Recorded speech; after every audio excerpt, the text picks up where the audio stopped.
Welcome aboard, folks. My name's Hummer. I'll be your tour guide. Couple safety things. Please remain seated while the trolley is in motion. No smoking or drinking alcohol. Please keep everything inside the vehicle at all times and watch your step whenever you enter or exit.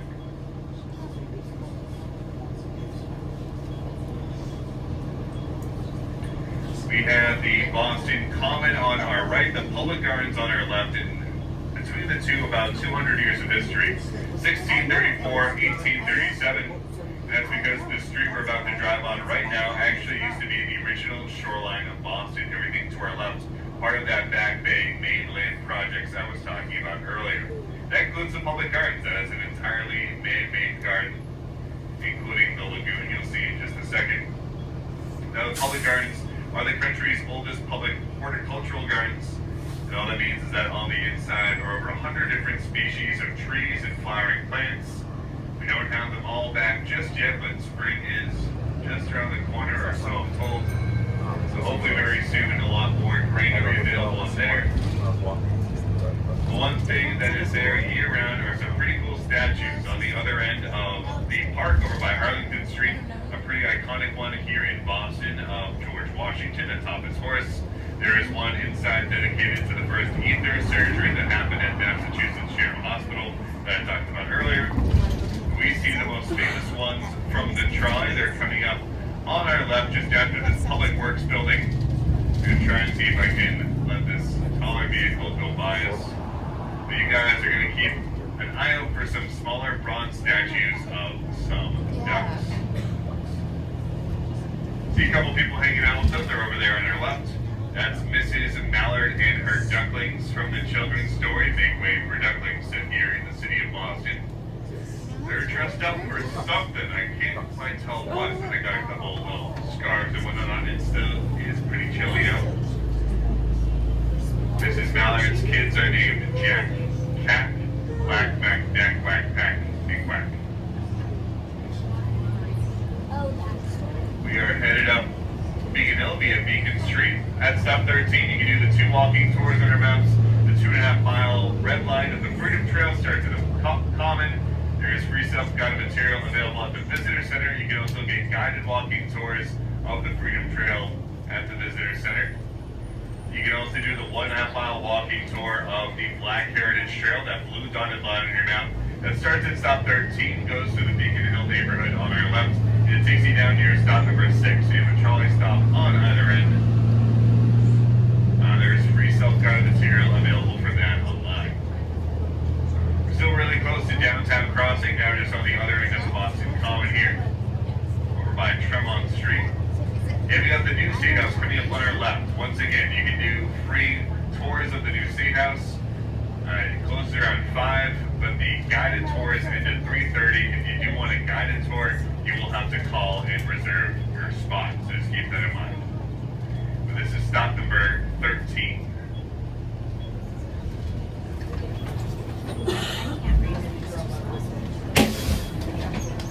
Watch your step. Use 8 rails. You're welcome. Oh no, I'm sorry. You're welcome. Appreciate it. Thank you. The hammer, the old hammer, the oldest hammer, which version is that? Oh, so that's gonna be a little bit of a walk from here. That's near closer to stop 5, but from here, take a right down Park Street, a left down Tremont Street, and then a right down State Street. You'll pass by Faneuil Hall first, and then it's right next to it at the Blackstone Block. Did you give it back to me? Yep. Oh. So you're all set. Watch your step. For those who just joined, welcome. My name's Hummer. I'll be your tour guide. Couple safety things. Please remain seated while the trolley is in motion. No smoking or drinking alcohol. Please keep everything inside the vehicle at all times. And watch your step whenever you enter or exit.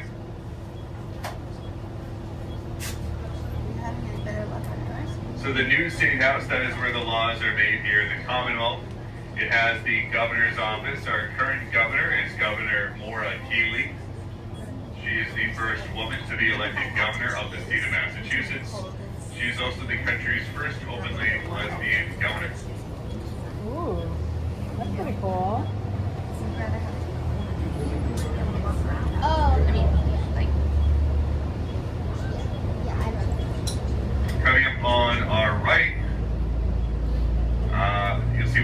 Mr. Benjamin Franklin, born and raised here in Boston. It's nice to see him out and about. Also on our right, that memorial, that is the Robert Gould Shaw 54th Regiment Memorial. It's in honor of the first all-black regiment here in the United States. When I say first all-black regiment, I of course mean all the soldiers were black, all the officers were white, including Robert Gould Shaw up there on the horse. But they inspired the creation of many more all-black regiments that fought during the American Civil War. Now, they were promised the same pay as any white soldier. They very soon found out that they were not going to be paid the same, they were going to be paid less. So they all refused their pay, including the white officers, until that they were paid equally as any white soldier. This eventually embarrassed Congress so much that not only did they reinstate them at the rate that they were promised, they paid them back all the money that they would have been making had they just been paid fairly the entire time. You've seen the movie Glory starring Matthew Broderick, Denzel Washington, and Morgan Freeman. That tells their story. Coming up on our right, this building sort of set back from the other ones, two flags out front. That is Boston's Athenaeum. That is the country's oldest private lending library. You guys don't have to be a member to get in though. A day pass is only $10. And on the inside are some pretty rare books. They have about half of George Washington's private library. In front of us on our left, for those who did not see it earlier, that is King's Chapel. To its left from where we're looking, King's Chapel Burial Ground, the oldest burial ground in the city of Boston, around the same year in 1630. On our right will be the Omni Parker House Hotel. It is the country's oldest continuously operated hotel. Lots of famous guests and employees of the Omni Parker House. Ho Chi Minh worked there as a pastry chef. Malcolm X worked there as a busboy. JFK proposed to his wife Jackie and had his bachelor party inside the last hurrah bar you see on the corner, just not at the same time. Charles Dickens stayed there. Anytime he would visit Boston, he loved visiting Boston. It said it reminded him a lot of England. And he stayed there for a period of about 5 to 6 months practicing for his one-man show that started just next door to the Tremont Temple and then ended next door to the Tremont Temple. It's also home to the Massachusetts state dessert, the Boston Cream Pie. It's something you may have heard of before called Parker House Rolls. Just behind King's Chapel over here on the left, you could have found the first public school in America, the Boston Latin School, which still exists today. It's just in a different part of the city of Boston. In its place, built Boston City Hall, now labeled Old City Hall because we have the new City Hall. And as you see today is the very historic Ruth's Chris Steakhouse. It's that downtown crossing area I've been mentioning a lot. Bleeds into the theater district on our right, which then bleeds into the Chinatown area. Stop number 5 is just around the corner in front of us on our left. There's a lot to do in this area, shopping, restaurants, bars.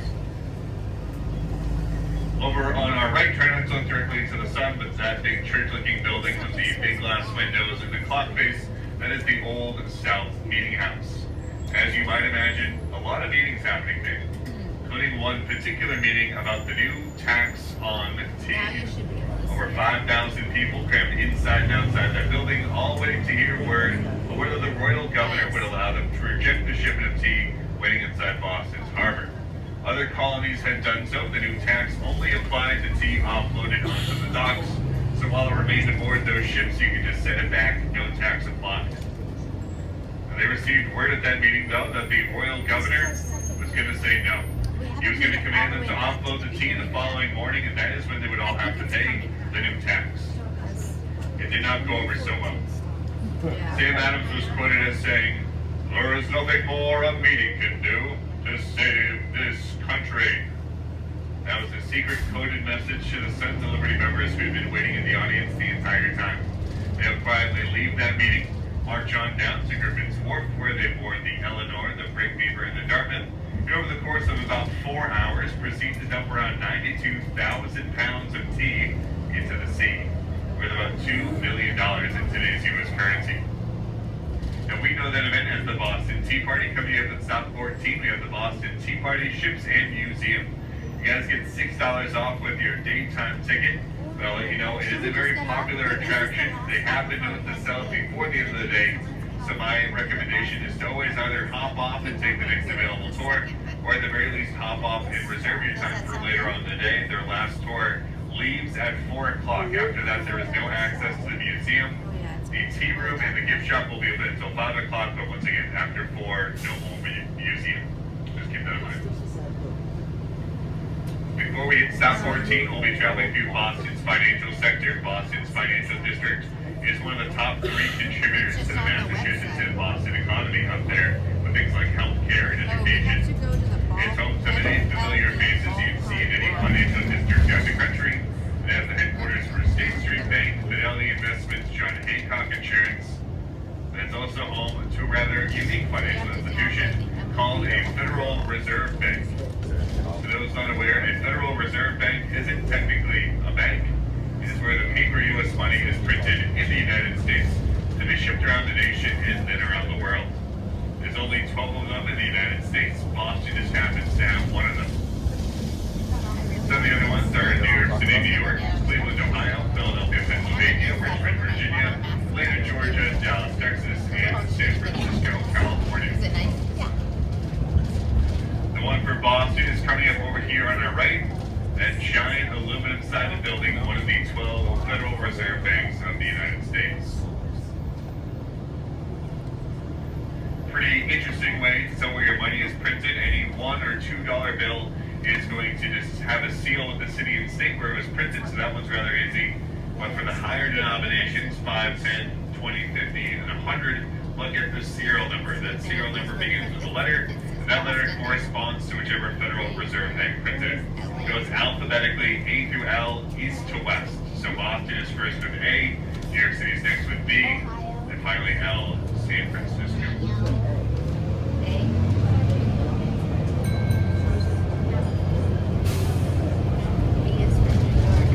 Coming up on our left, just after the brick building, you'll see the Boston Tea Party Ships and Museum. The replica ship on this side is of the Brick Beaver. The replica ship on the other side is of the Eleanor.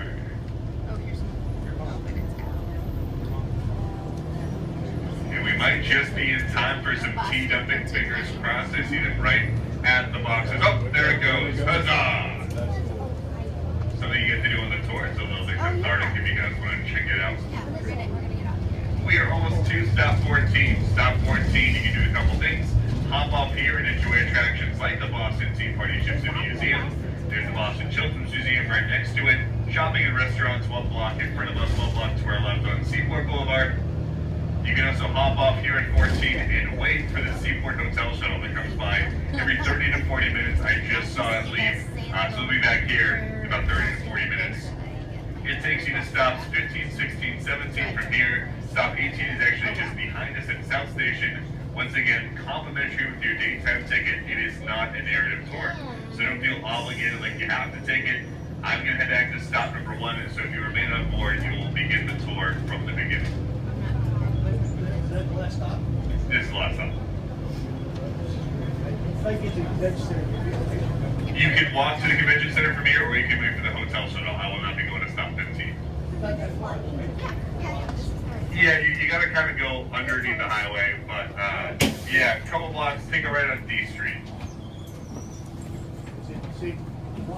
Yeah, no, sorry, yeah, you're welcome. There's a walking path there, you're welcome. But yeah, it's deceivingly simpler than it seems. You do have to walk down a couple blocks, but yeah, it has to cross over part of the highway, so. But there is a walking path. Straight down the street, take a right on D Street, it's like 3 or 4 blocks down. all right, and maybe a mile?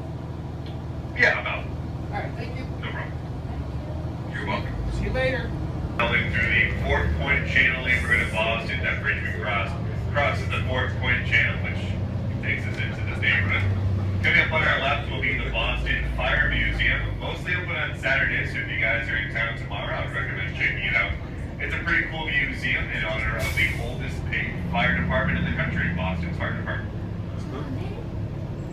It is a buy donation museum. Whatever you feel like paying is what they'll gladly accept. It mostly runs on Saturdays because it is operated by volunteer retired firefighters, so they can decide when it's open.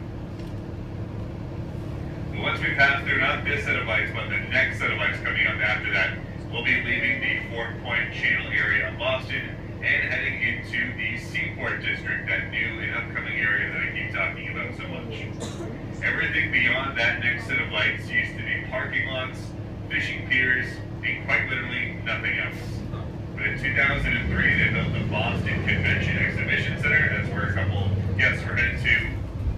That is the largest man-made structure in New England. Inside its layout, you can fit about 16 NFL football fields, meaning all 32 teams of the NFL can play a game against each other at the same time on the inside.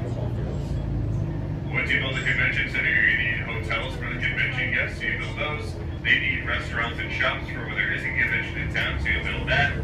That's what you see being built all around us. We're about 21 years into a 30-year building boom. 7 or 8 buildings being built simultaneously every year. We got one over here on the right. Lots to do in the Seaport. Lots of shopping and restaurants. At the next set of lights, take a right onto Seaport Boulevard. You'll eventually find Harpoon Brewing. Harpoon Brewing is one of the 2 large breweries here in the city of Boston, the other one being Sam Adams in our Jamaica Plain neighborhood. Harpoon Brewing offers guided tours of its brewing process. It's about $5 per person. And at the end of their tour, you'll get the samples of current draft selection for free. You can also always skip the pretense of taking the tour and go right for the drinking beer part inside the beer hall. I'll be taking the left onto Seaport Boulevard as I do so on the right side of the trolley. Just beyond some trees, you'll see a building sticking out over the harbor. It says ICA on the side. That is the Institute of Contemporary Art, Boston's Modern Art Museum. If you don't have time for that museum, simply look inside the center of the traffic medians to our left and right. These are the rainbow-colored animal statues that are part of the ICA's collection. The public exhibit called Air, Sea, Land. So whether or not you visit the ICA over there on the right by checking out these statues over here on the left now, you can see you've seen the art of the ICA anyway. Lots of fun nightlife here in the Seaport as well. Tons of bars and clubs. Next to the BCEC will be Laugh Boston. They're owned and operated by the same people who do the Improv Asylum over in the Italian North End. And I'm almost positive they have a show tonight.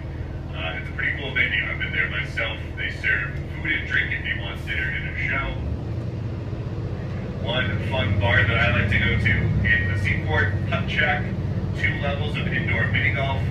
It's also a bar, so in between the 4 rounds of 9-hole mini golf, you can have a beer, have a cocktail, and don't worry about keeping track of your drinks because your ball will keep track of your score for you.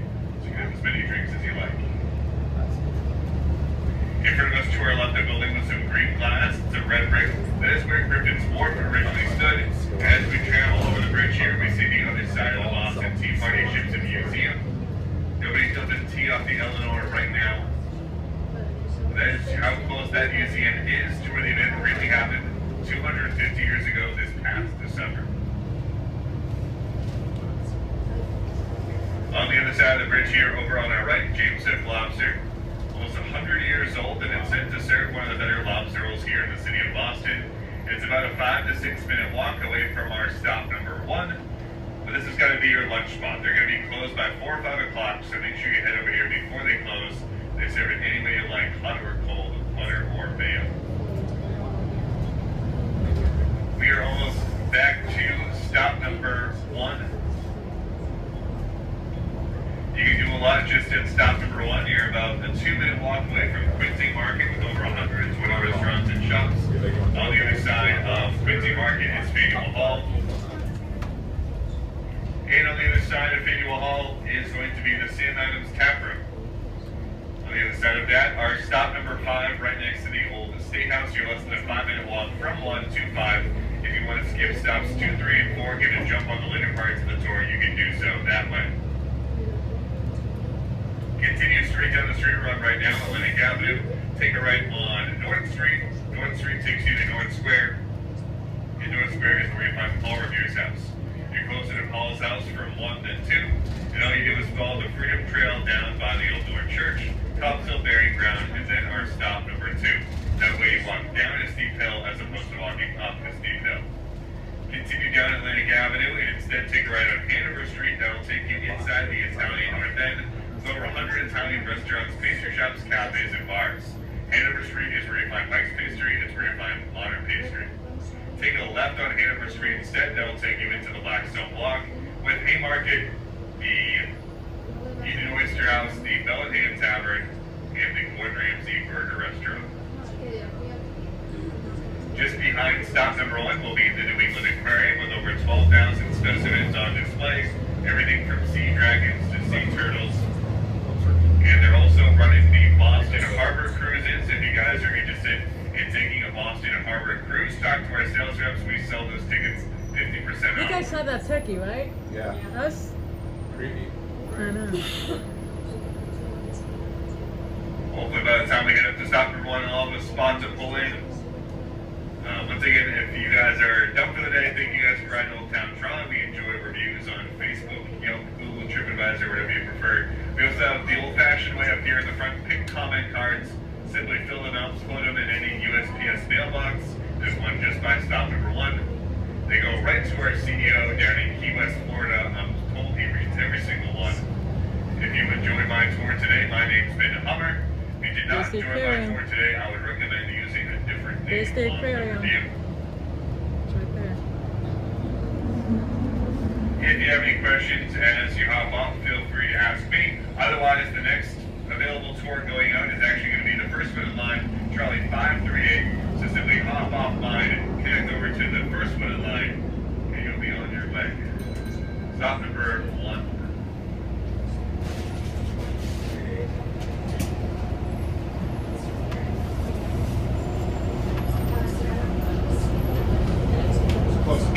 We stop a little bit short of the hilltop, and every once in a while, I'll see somebody frantically waving their map. Wait for us. Every once in a while, you'll see a baby carriage come rocketing down the street. A little baby. Waving their map at us. They do what they can to catch us, but those folks are not. Now, the Freedom Trail is the red brick line, so that runs 2.5 miles from the Boston Common. We're going to follow it over the bridge. I nicknamed it the Peace Trail because I never see couples on that red brick line have an argument about direction. So just forward or backward, and if you can't be like you do. Now we got here just in time because those kids are waiting to get on the buses that are going to arrive here in about 5 minutes. And the next trolley behind me is going to take them about 40 minutes to get through here. Yeah, because they allow the folks to pick them up, and the buses will come around. Traffic in the city begins about right now. It's when the schools let out and we get this injection of about 15% more vehicles. So the rush hour begins at around 2:40. That is obviously a public school right now. Yesterday, I am originally from Long Island, New York. So my New York Rangers, the bread man, a hat trick. At Boston TD Garden last night. Yes, indeed, he do the bread man. So I am from Long Island, New York. Now here's the thing. If you were to ask Charlie McAvoy, the captain of the Boston Bruins, who his favorite player is and who his favorite team is, he was born in Long Beach, Long Island. That's where the Rangers, dating back to the times of Jean Rattel and Ed Jockman, they live in Long Beach. So Charlie McAvoy knew all the old-timey Rangers. His favorite player would be Brian Leach, and his favorite team would be the New York Rangers. So a little backstory. And Chris Kreider, who plays for the Bruins, was actually born in Charlestown, Massachusetts. So there's a little flip-the-flop right there. But that being said, we have now entered the area where the famous Battle of Bunker Hill took place. So Paul Revere makes the midnight ride. The next day, the first shots of the Revolution are fired. The British are then driven back from Concord and Lexington all the way back onto the peninsula. There were no farms on the peninsula of Boston, so the British Army was facing getting starved, and that's one of the reasons that on June 1775, the mighty British Army, in an attempt to forge their way back onto the mainland so they could raid the farms, attacked the fort that was built by the then exhausted militia overnight. So the monument sits on the top of Breed's Hill. The fellow that owned the property, whose last name was Bunker. So it could have been the Battle of Breed's Hill, but they named it the Battle of Bunker's Hill because Bunker owned the entire area. That being said, a very public battle. The British cannons woke up the city. 5,000 people migrated to the north side and watched the battle unfold. Those of you who were with me when I was mentioning, at stop number 3, if you get off, you want to ask if Commander Billy Farrell He's either on board the most famous ship in the world or in the museum. Billy became the first female ever to be put in command of the ship. She's usually nearby. And my last reminder, the ship you're about to see is not a replica. This ship is over 200 years old. It is the USS Constitution. You can board the ship and just go right around the brick building. Trolleys will be coming around every half an hour. The last one would not be here before 5 p.m. This is stop number 3, one of the highlights on our tour. Go ahead, man. Hang on 1 second there. We got some folks coming down. Won't you get stand, Peter? All right, we got 41%. Just watch your stuff coming down, guys. Sure, brother. East Iceland. Boomer and Science.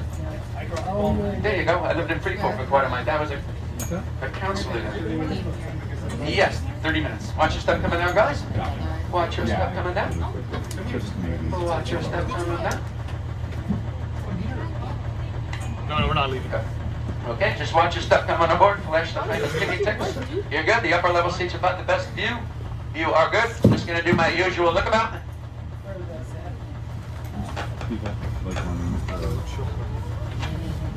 Say hi.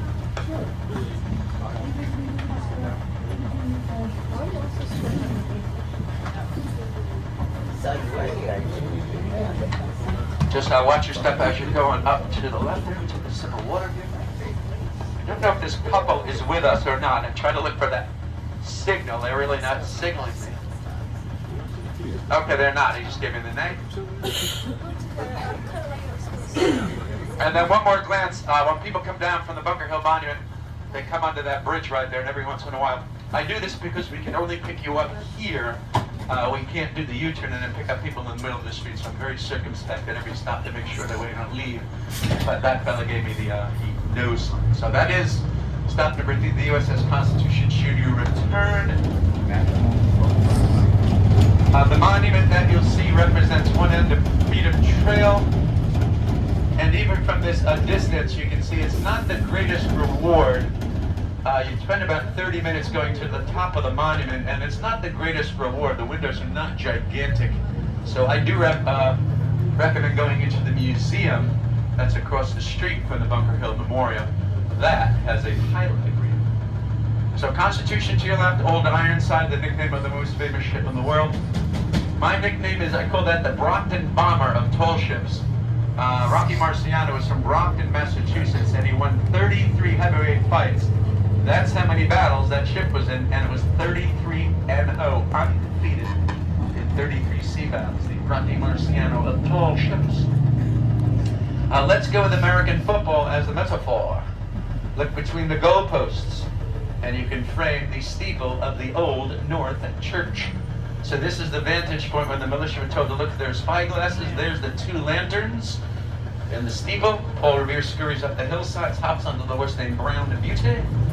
First shots of the Revolution. British trapped in the city, and then British attack for to get back onto the mainland. Remember, no farms on the peninsula, so the British army was starving, and so they wanted to attack the hill so they get right back onto the mainland and start raiding the farms. Now there's a fella. I was born on July 14th. Anybody? That day, July 14th, ring a bell? It does a little. French history, July 14th. Bastille Day, there you go, that's my birthday. So, there's a fella who took command in the British Army on the day after they raided the prison. He's the guy that visited every state in the United States. Why? He wanted to stand on that hill on the 17th of June, 1824, and the famous Marquis de Lafayette had no idea that he was chosen to lay the cornerstone to the Bunker Hill Monument. So in 1824, the hero of 2 worlds, the famous Marquis de Lafayette, now he knew the significance of that area. He was with George Washington at the end of our battle, and he knew that the revolution kind of began on that hill. So, when the Marquis de Lafayette knew that he was going to lay the cornerstone, he had a box with him and a little tiny shovel. And so he dug some dirt up to put it in a little box, took it home. There's actually dirt from Bunker Hill scattered around the tombstone of the Marquis de Lafayette over there in France. So the hero of 2 worlds, the Marquis de Lafayette. Here's your picture postcard, by the way. Look to the left, you've got the steeple of the Old North Church, a little bit blocked by the tree right there. But that, again, reminds you that the Battle of Bunker Hill was a very public battle. It began with the British Navy. They put superheated cannonballs into their cannons, and when you fire a white hat cannonball underneath the wooden, it's going to start fire. The little town is burned down to the ground before the mighty British Army took on the nascent Continental Militia. But it was a very public battle with the cannon fire waking up about 5,000 people, including a little 7-year-old boy, John Quincy Adams, a future president. I can't imagine what Abigail Adams told her little boy. He woke up in the morning in tears. Mommy, I'm scared, there's thunder. She knew it wasn't thunder, and they walked to a hilltop and looked north from Braintree. What could Abigail have told her little boy that they were looking at? They were looking at the little town of Charlestown getting burned down to the ground by the British Navy. And eventually, as we all know, John Quincy Adams became one of the presidents, the 7th president of the United States of America. So as you can see, when you look to the left, you got the harbor. You can see that the north end is there, and we are in the Bunker Hill area. So it was a very public battle that played out before about 5,000 citizens who looked north from the north end at the battle on a raging, blistering hot day, about 100 degrees in the proverbial shade. Now eventually they're going to take that last barricaded piece, and now they were revealing, in a way, most of the Charles River Dam on your right side.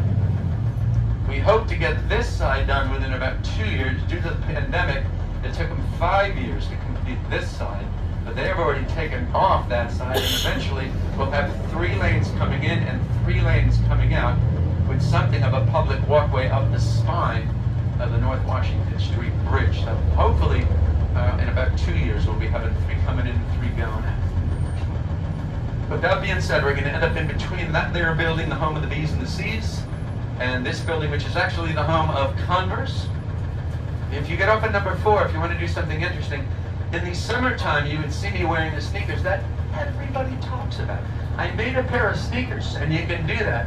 You can customize and/or design, make your own pair of sneakers. There's a store underneath the Converse where it's all the way in the sub. That's where you can watch them make the music. That is Rubber Track's recording studio. Again, named after the more famous one down in Brooklyn, New York. Our next stop will be number 4. We have that weird traffic pattern right here, so I'm going to get my tail end out of the way so I don't block the traffic. Our next stop will be a stop number 4. A little safety reminder, so take it away, Arnold Schwarzenegger. Listen, if you're terminating your trip at the next depot, stay seated until we stop completely. And watch your step. Use the handrails as you disembark. Hasta la vista, baby.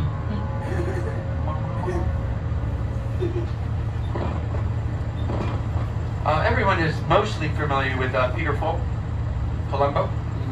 Kiddos like myself are familiar with Peter Falk, remember The Princess Bride? Well, Peter Falk was in a movie a long time ago, and he played one of these bumbling guys from Southie, Paul Sorvino, Ned Beatty. To your left, the parking garage was where they filmed in 1970 a part of what a movie. It was nicknamed the crime of the century, but that building used to be the Brinks Armory. So if you're familiar with the Brinks job, 13 guys from Southie went to an armory and robbed it and walked in and out within 1 hour with $1.5 million. So that is where they filmed part of that movie with Paul Beatty, Paul Sorvino, and Peter Falk. That is the location of the famous Brinks job. All right, Gonzo know this for a fact. There is music happening tonight. I know that because the building that's to the right of the musical vans and their supply trucks is Big Night Live, right next to TD Garden. So in that building tonight is where these bands are going to play, and they have sealed off our 4th stop. So this will be number 4. Those are bands, and that's their equipment. So if you look on the schedule for Big Night Live, that will tell you who's performing inside. This is stop number 4. Guys, I'm wanna going get to do Converse, aim right for that empty slot in the